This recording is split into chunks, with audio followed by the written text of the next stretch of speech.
काही जे कॅन्सर होतात ब्रेस्ट कॅन्सर म्हणा ते अर्बन पॉप्युलेशन मध्ये जास्त आढळून येतं because of lifestyle as I told you.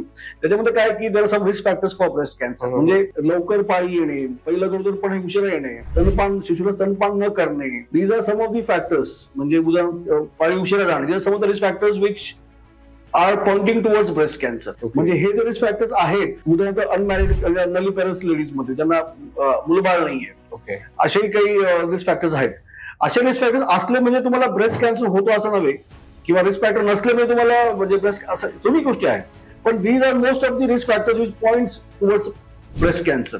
So हे जे रिस्क फॅक्टर्स हे कॉमनली तुम्हाला शहरी भागात येतात, कारण प्रत्येक जण आज घाईत आहे, प्रत्येक जण करिअरच्या मागे आहे. लग्न उशिरा होतात, गरोदरपणा उशिरा होतोय, झालं तर शिशुला स्तनपान करायला वेळ नसतो, लाईफस्टाईल चेंज झाली. शिवाय junk food they are very common in urban areas आणि हेल्दी डाएट नसतं.